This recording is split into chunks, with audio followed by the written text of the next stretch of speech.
Vale a pena trabalhar com desenvolvimento no code? Vale a pena um desenvolvedor tradicional migrar para uma plataforma no code? Desenvolvedores no code, o que são, onde vivem, como se alimentam? Fala pessoal, hoje eu vou trazer um pouco da minha experiência profissional como desenvolvedor aqui para vocês. E eu quero deixar bem claro aqui que essa foi a minha experiência e não é de modo nenhum uma cagação de regra ou qualquer verdade absoluta. Então eu vou falar o que serviu para mim e o que eu acabei vivendo como desenvolvedor. Diferente de muita gente que bate boca na internet sobre desenvolvimento tradicional ou desenvolvimento no code, ou se o desenvolvimento no code, utilizar as plataformas no code não é desenvolvimento, ou não é programação, ou as etimologias das palavras, não é aqui o meu objetivo falar sobre isso, mas compartilhar um pouco do que eu vivi, o que eu conheci sobre esse mercado, o que eu acho sobre o desenvolvimento no code e um pouco sobre a minha história com a tecnologia. Eu comecei a programar com uns 15, 16 anos, lá no meu curso técnico. Comecei a aprender nas aulas de eletrônica um pouco de programação tradicional. A gente trabalhava naquela época com C++.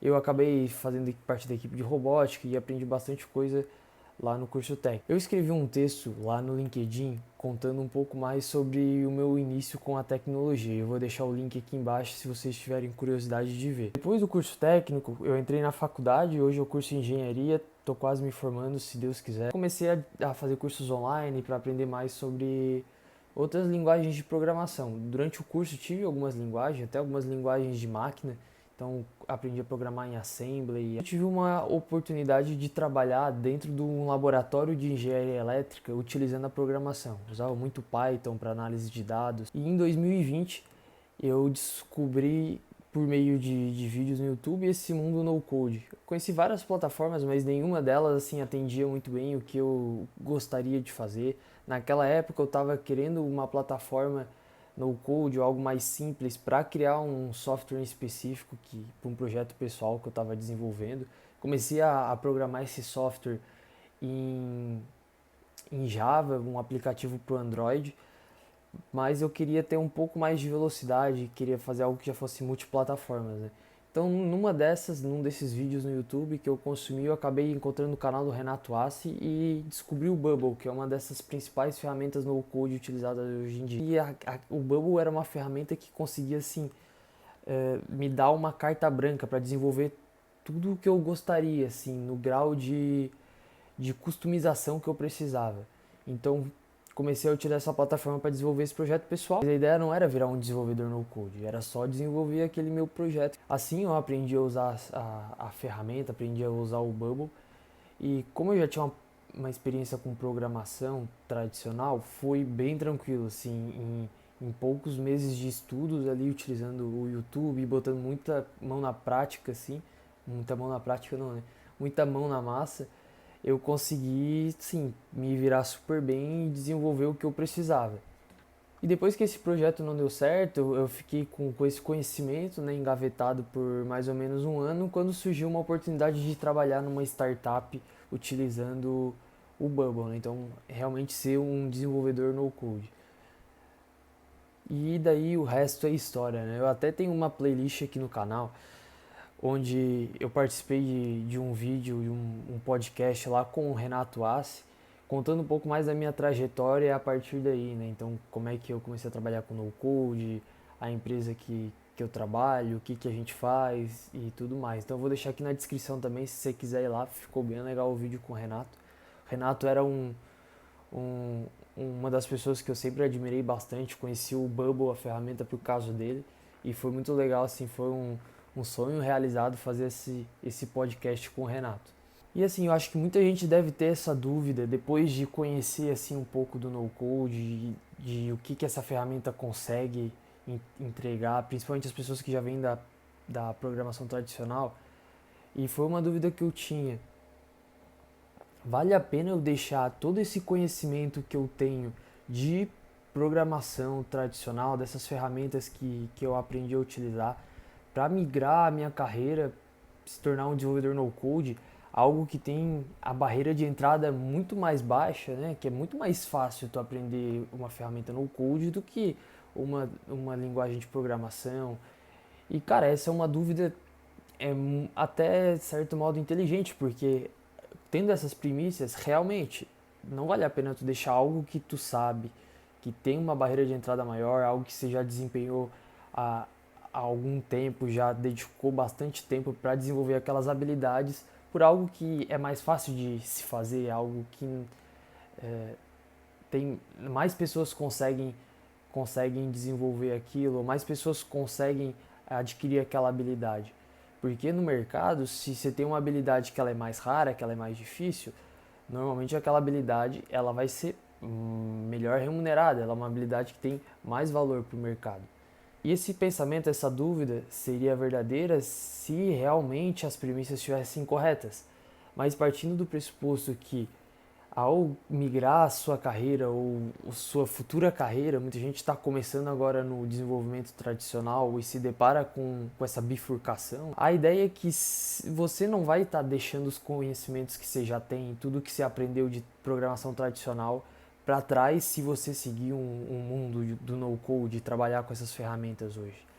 Na verdade, até o contrário, isso vai facilitar, vai abrir portas para você, muito mais oportunidades que o desenvolvedor que sabe apenas o no-code não vai ter. A ideia é que as ferramentas, as linguagens de programação, as próprias ferramentas de no-code ou low-code, elas são como a palavra que eu estou utilizando, são ferramentas, são importantes para você ter na sua caixa de ferramentas. Então a ideia é que você tenha cada vez mais uma mochila que você vai agregando novas habilidades, novas ferramentas que você sabe utilizar, novas linguagens de programação, e todos esses conteúdos eles vão criando conexões entre si dentro do seu conhecimento. Você vai adquirindo uma base sólida, né, com todos esses conhecimentos que vão te facilitar para aprender novas linguagens ou utilizar novas ferramentas. Precisar criar um marketplace é muito mais simples eu utilizar uma ferramenta no code. Se eu precisar criar um site, algo estático, eu não preciso desenvolver aquilo tudo em HTML, CSS, ou também não preciso usar um Bubble, uma ferramenta no code. Eu posso criar isso num Wix, alguma ferramenta muito mais simples que eu vou fazer em poucos minutos. E você pode estar se perguntando, e cara, quem que não é da programação tradicional, que não teve nenhum contato com desenvolvimento, vale a pena começar pelo no code? Desse ponto de partida, eu diria que estatisticamente existem menos desenvolvedores no code do que desenvolvedores tradicionais. As tecnologias no-code, como são mais novas, estão começando a serem utilizadas por grandes empresas ou até startups há pouco tempo. Os desenvolvedores no-code são mais escassos, principalmente os bons desenvolvedores. Mas claro, ainda tem menos vagas no mercado de trabalho do que a programação tradicional. Dá dinheiro? Sim, se você for bom. Como eu já disse, os desenvolvedores no-codes que são bons, que conhecem mais de uma ferramenta, já têm alguma experiência e que são bons profissionais, esses são bem raros e são disputados à tapa aí pelas empresas de tecnologia. É fácil? Não. Assim, o desenvolvimento de software em si não é uma coisa simples. Tem muitas camadas, tem diversos fatores, tem muitos detalhes, tem o desenvolvimento web, tem o desenvolvimento mobile, metodologias que você usa no desenvolvimento, são muitos detalhes. E claro, você leva isso para o desenvolvimento tradicional, é ainda mais complexo, porque você usa algumas linguagens para o front, algumas linguagens para o back, você precisa de mais de um profissional para desenvolver uma aplicação.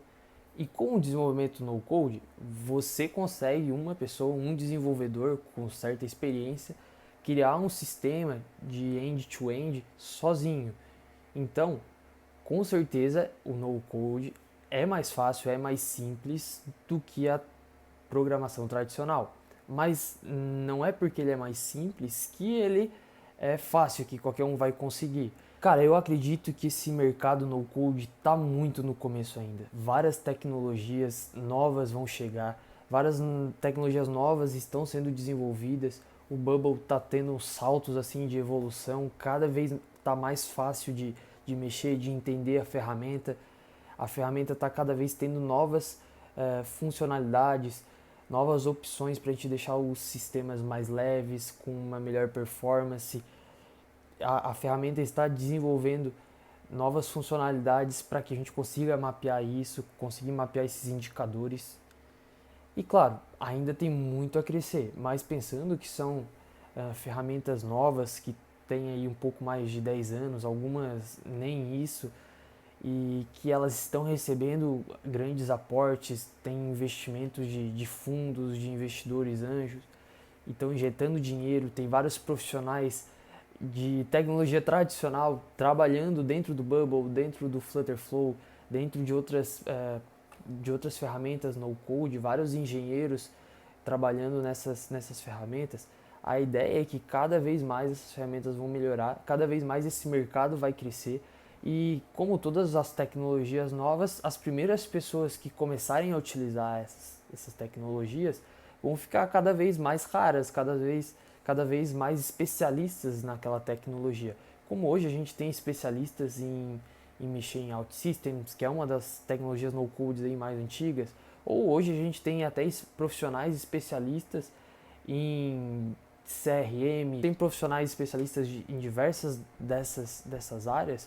Com certeza os desenvolvedores no-codes que começarem quanto antes, tiverem mais familiaridade, conseguirem criar coisas cada vez mais complexas utilizando essas tecnologias, vão ser super diferenciados e ter uma remuneração bem legal num futuro, no médio e longo prazo. Fico pensando, imagina se o Bubble, que ele ainda é uma startup, se ela é comprado por uma dessas big techs, o como isso não vai popularizar, como não vai crescer essa ferramenta.